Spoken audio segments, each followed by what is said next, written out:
My name is EricaDarchelle, and welcome to the Prosperity Pathways podcast. I'm here today with Louie Label, my best friend. She's going to discuss getting our minds right so we can get our money right. So, you want to give them a brief description of you and what you do before we get into the interview? Yes.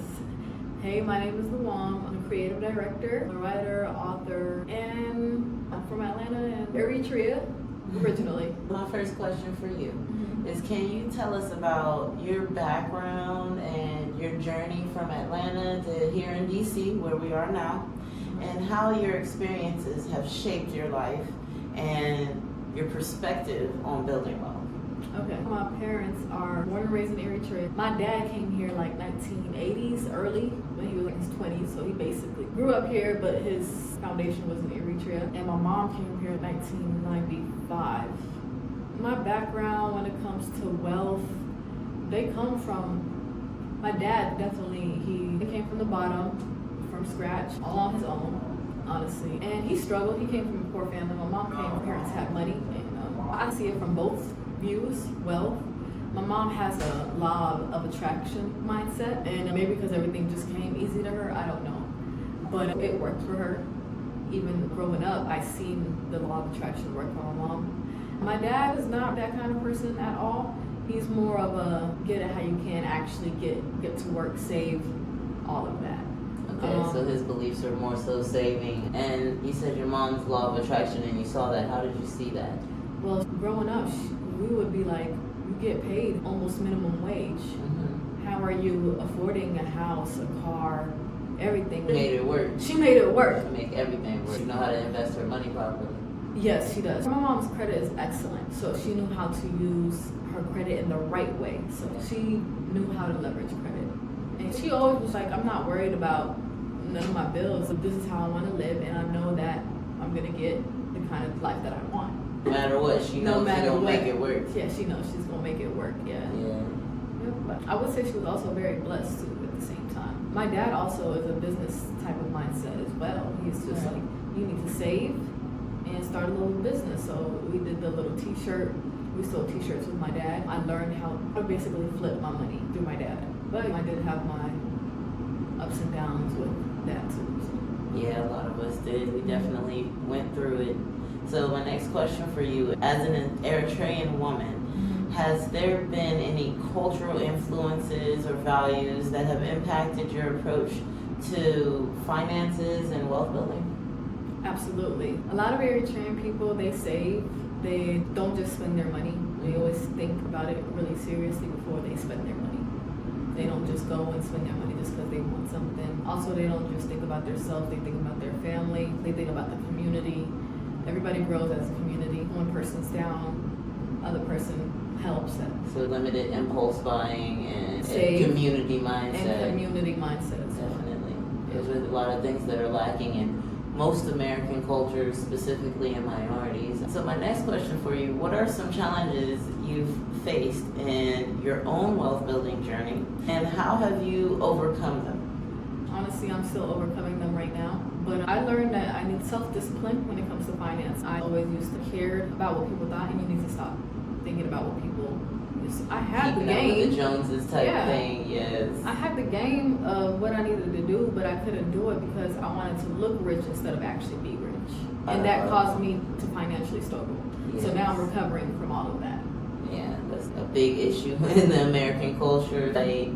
A lot of people see the status quo and they want to be part of it, and they see all the fame and they're going doing this and going doing that because they don't see the back end. Mm-hmm. They don't see all the hard work and labor that had to go into it. They don't see that, oh, they bought this after they made more money, not bought it as soon as they had the money to buy it. Right. And a lot of us don't see that, so we end up forming these very bad habits where we're like, ooh, we want this shiny new thing because it's being publicized by a rich person that was only 1% of their, if even 1% of their income to buy that. Right.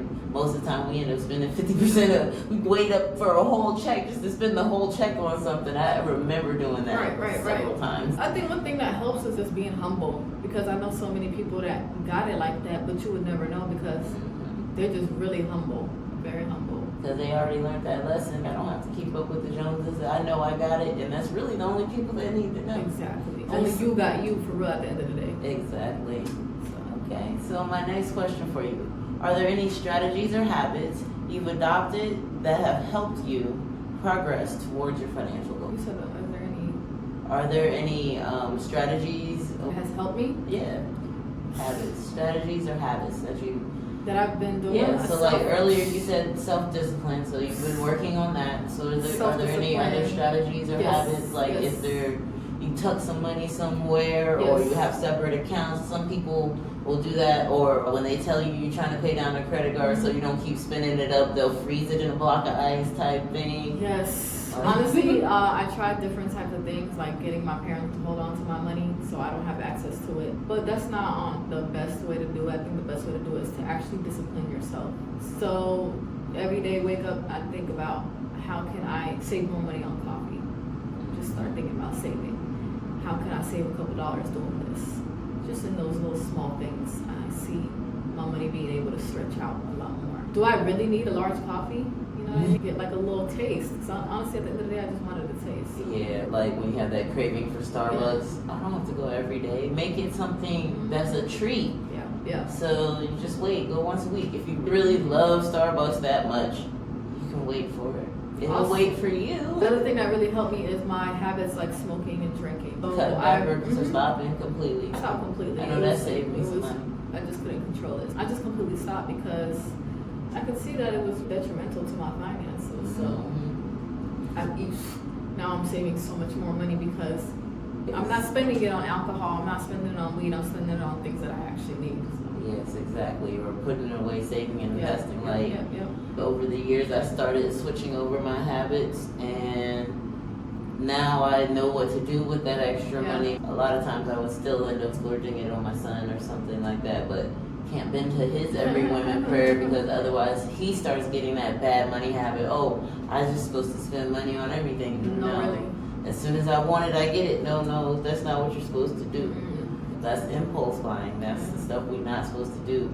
And a lot of parents feel like they're depriving their child by not getting that for them, but you aren't. You're teaching them something that's valuable. Otherwise, you're just perpetuating bad habits by telling them as soon as you want something, you should get it. Now it's stuck in their head that as soon as they want something, they should get it, even when they grow up.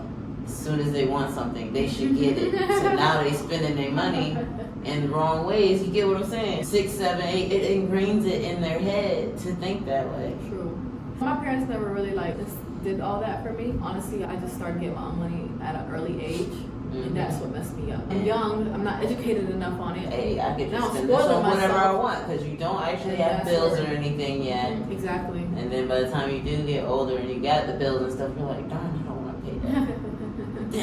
It's like plenty days you wake up, I don't want to be an adult anymore. I would definitely recommend being educated before spending your money crazy.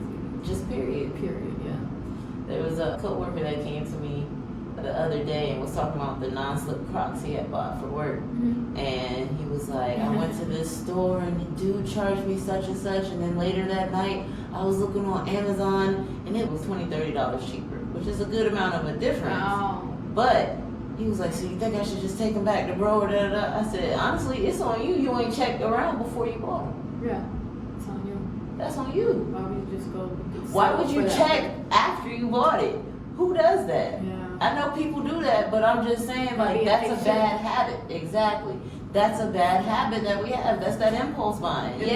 Even though it was something he needed for work, it's still an impulse buy because instead of you shopping around to see what was the best price of the same quality product, you just went and bought the first place you saw it. Yeah. Oh, hey, I need those. Let me go ahead and grab it. Instead of saying, ooh, I like those kinds.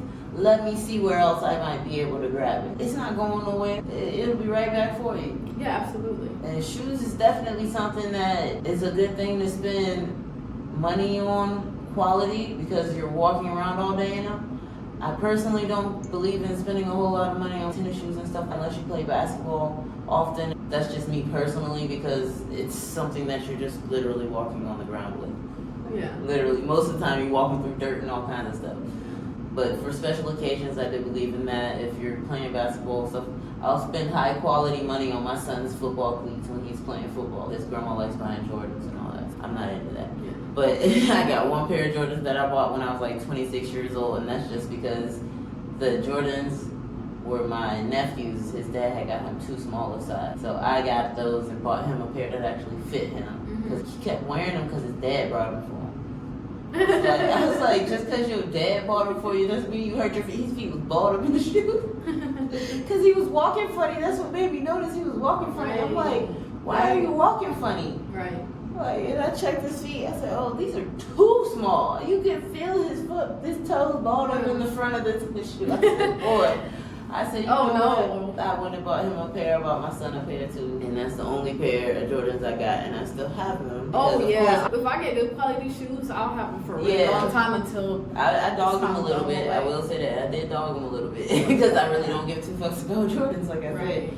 But I'm going to keep them. I'm going to keep them. I will always keep them because my brother also passed away. But that's the only thing that I have. Well, besides the last tattoo that he did. So my next question for you, ma'am, is how do you prioritize financial education and staying informed about personal finance matters? Honestly, I need to do a little bit better on that.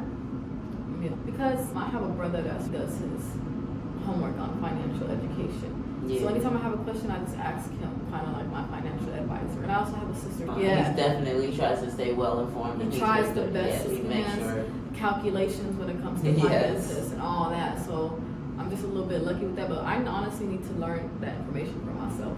Yeah. So I don't want to keep bothering him.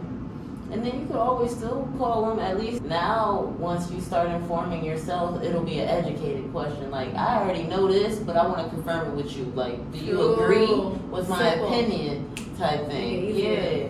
But on that same tidbit, I do have a book coming out. That's a shameless plug. I'm sorry. I'm waiting on that. Yes, I'm going to be pre-launching that on June 1st. You already know you got your copy. Okay. Your signed copy. I feel like I'm lucky, honestly. Everybody around me is financially educated. Exactly. So there's no way you can fail. No, at all. Like, there's no way you can fail. Not with that, no. Yeah, you're surrounded. I'm surrounded by that. And I am too. So as long as we keep it that way, because environment was one of the first things I always tell people is like, amen to that. Environment. If you got people around you that all they do is complain all day and they worry about the next day or the next paycheck, that's all they worried about. Understandable to be worried about that stuff, but it gets deeper than that because I'm not trying to have those struggles every day for the rest of my life. If you stay worried about today, yesterday, and tomorrow, you're stuck. Honestly.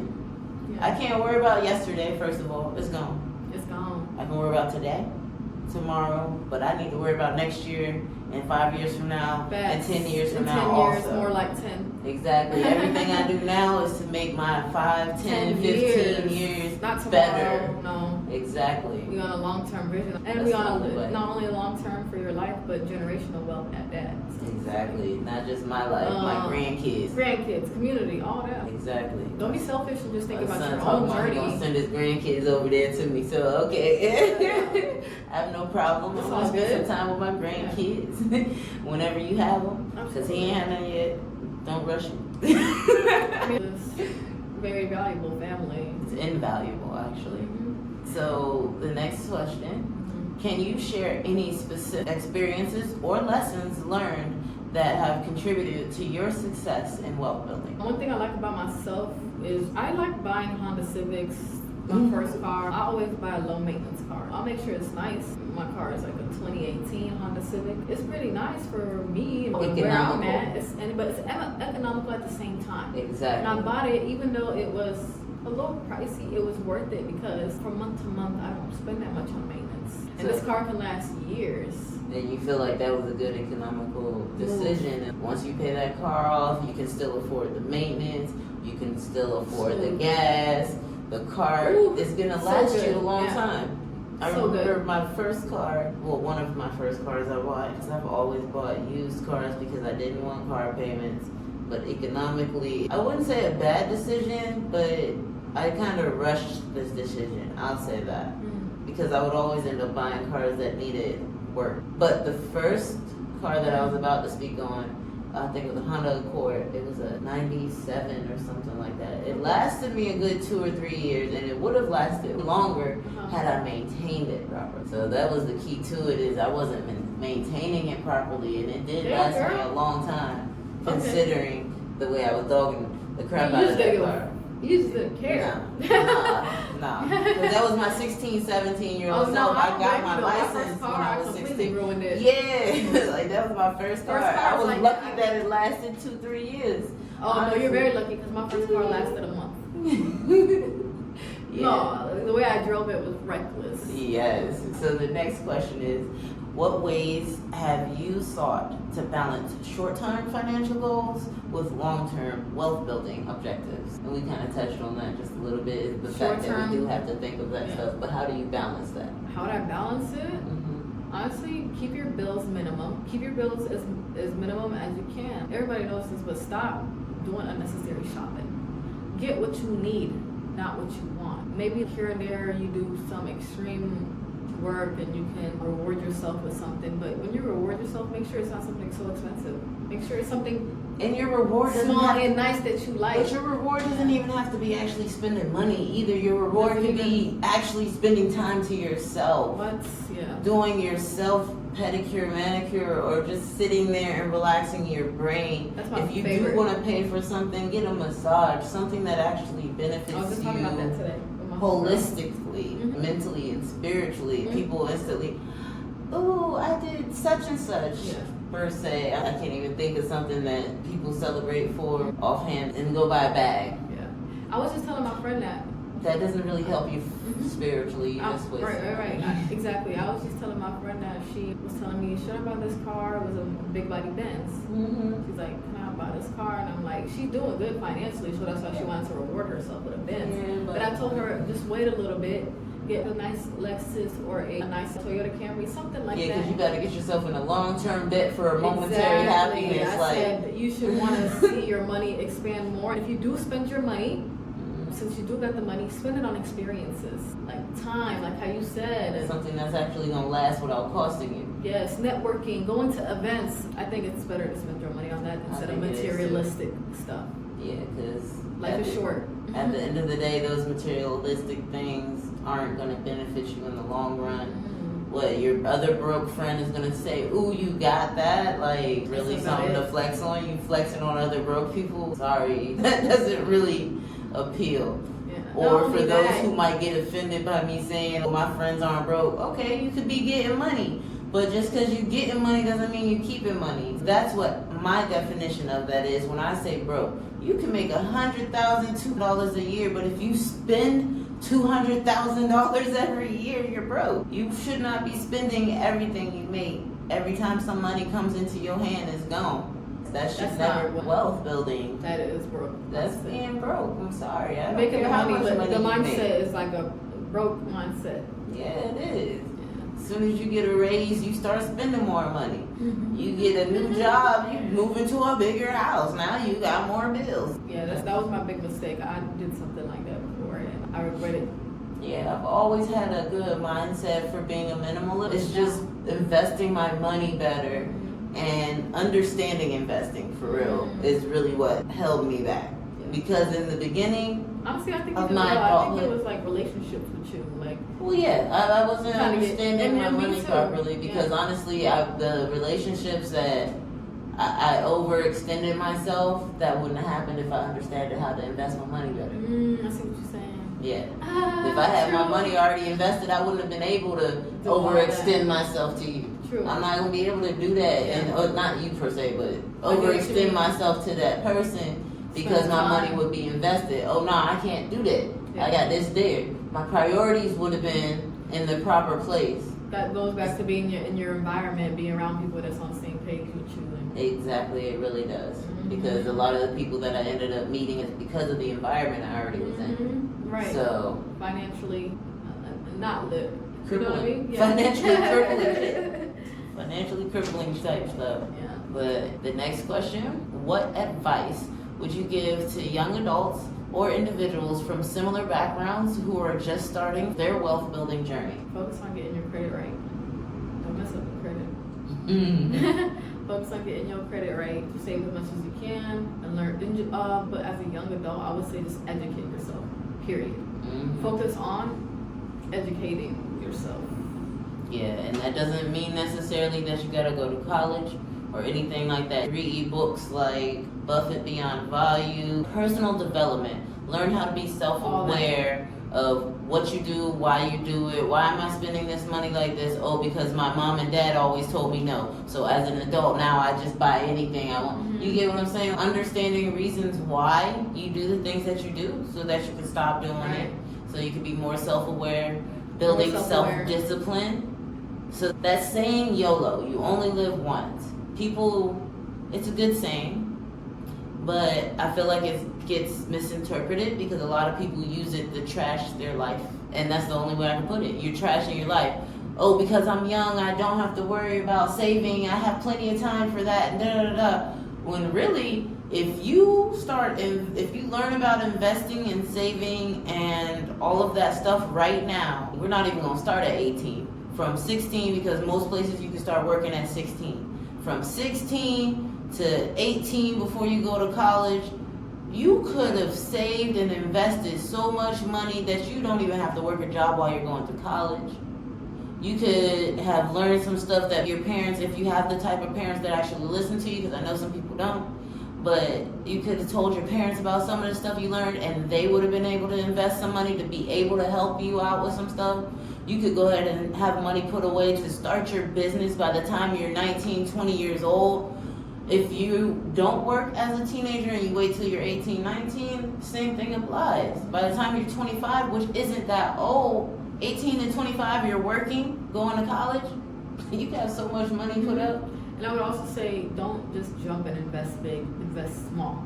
You can start small. It's okay to start small. It's okay to start small. Do not just go and jump and spend everything that you've been saving on investments. Mm-hmm. It's okay to invest small. Wait it out. Study it. If it's going good, add a little bit more. Yeah, if it's going good, keep adding a little bit more. Use apps like Stash and Acorn, like automatically send $25, $50 over to a brokerage. It could be Robinhood or Webull. I use TD Ameritrade. I send $50 over every time I get paid. It don't even matter. Like that, small moves like that end up being big. It's just big, those big moves, then you're gonna end up making bigger moves. Exactly, just automatically. I'm sending that $50 over. Period. No matter what, no question. No matter what I gotta pay, it's gotta go. Straight jumping into big moves, like no. Yeah. Everybody gotta start somewhere. Especially if you're not completely sure of what you're doing. And no, that's the way I save my money. So there's stocks that cost $50 or less and things like that, but I buy the bigger stocks. But by putting that money away, $50 every 2 weeks, it'll be $150 by the next month. I can buy a whole share of Apple. I buy a whole share of Microsoft after like 2 months because that's $300. That money adds up. It don't sound like a lot, but you go to the store every weekend and buy a $30, $40, $50 bottle. That money could have been spent elsewhere instead of you getting toe up with your friends all weekend, or not even all weekend because one bottle probably only lasts one night. Instead of your money being wasted, you could go stash it over there and get your little piece of the pie, because that's what stocks are, is you getting a piece of their pie and benefiting off of their growth. You use most of the products, and not all of the companies that you use the products for are good investments, I will say that. So that's why you should do your research. Other than that, just let your money work for you. That's what the rich people have been doing for a long time, and always check on it. Once you do start buying stocks and stuff, well, once you start doing your own research, you'll know all this stuff, you'll understand. But we're gonna close it out with my signature question. I'm gonna make sure I ask all of my guests, what is one key mindset shift or habit change that has contributed to your success, and how can listeners apply this to their own wealth building journey? I have had my ups and downs, but the one thing that's been saving me is my network. Network is your net worth. I've always genuinely built good relationships, and it came through for real. Like I always had it and stuff like that, you know. Mm-hmm. But in the moments where I felt down, what lifted me back up was the relationships that I had around me. Yeah, it was key that you don't do people dirty. Be real. And don't let people do you dirty either. Exactly. I don't play that. So just like a balance of not letting people play you, but also having good relationships with the people that are giving that same energy to you. And keep sticking with those people. Relationships, good relationships, having a good network. Not people that's your friend. And having friends is good, but when it comes to, like, if you want to grow financially, have friends that are smart in finances, that are good in finances. Learn from them, be around them, because they're going to be the ones to really help you out for real. Mm-hmm. Your network is your net worth. That's her message, Yeah. dog. So just remember that network has to be growing. Start putting yourself in rooms that are doing better than That's the you. key. A lot of people Better than get you. self-conscious and they like sticking with the same old crew because they probably the best person out of all of them. And they get accolades You every ain't gonna time. grow like that. Every time they grow. Like, And when you're still down, hanging your out circle's with- not going to be able to help you if you do that. If I'm the smartest person in the room, I'm in the wrong room. Yeah, absolutely. I'm in the wrong room. No. I need to be in rooms where people smarter than me, that are doing more than me, that are Smarter doing than it bigger than me. There's millionaires and billionaires that say and will tell you the same thing. But I would also say make sure they're good people at the same time, because there are people that know more than you and will take advantage of your weakness and your lack of knowledge in finances. Yeah, just read the room. Read the room, yeah. Be able to Don't get taken advantage of make course. sure you really get every detail. Don't put yourself in a room full of scammers. Yes. Put your room. You hear scamming Put this? yourself- Run away. Yes. For the most. If it sounds too good to be true, then it probably is. And actually, I can't even say that because there's a lot of things like investing in the stock market. People think that's too good to be true. You know, just educate yourself. If they think that's too good to be cute, Educate yourself. what? You could just go buy a piece of a company online. Yes, you can. You can just No, sign it's up not for a good to- brokerage and yeah. just buy a piece of a company. No, that's for And a real. lot of them, once you get to a certain amount of shares, you literally have say-so at their meetings, at their quarterly meetings. You can go down there and actually say something. You'll be in the room. And that's actually a good goal to have, is get to a certain point, like Berkshire Hathaway B shares. I have a goal on how many of those I want to buy so that I can get into the room with Warren Buffett before he gone. He already 92 years old. I got to get there. Oh, yeah, he about to be gone. Yes. 92 years old, and he's been investing since he was like 12. And he's still doing it. He's been investing in penny stocks since he was like That's 12. crazy because he's still doing Yes, and still doing it big. it. Still doing it That's bigger. what his whole company, Berkshire Hathaway, is. They own Geico and all that stuff. No, that's him. They own everything. Oh, They wow. Omaha Insurance, all that stuff. Wow. They got houses, they got real estate, realtors, all That's that. big time. Berkshire Hathaway, yes. Sheesh. Yeah, Warren Buffett is it. He's that person. Wow. So yeah, I need to do my more research on him. Yeah, definitely. I got plenty of book recommendations, but you know, we kick it. Yeah, So, we'll get it done. I do want to thank you Yeah, no for problem. coming to Thank the you. show today. Yeah, thank you guys for for providing your listening. insight, and we'll catch you Yep. in the future. We'll probably do another interview, maybe for 6 sure. months or a year from now. Probably 6 months because we be around. Stay tuned and get you a financial. It's worth investing in a financial advisor for real. That and your Yeah. network is your network.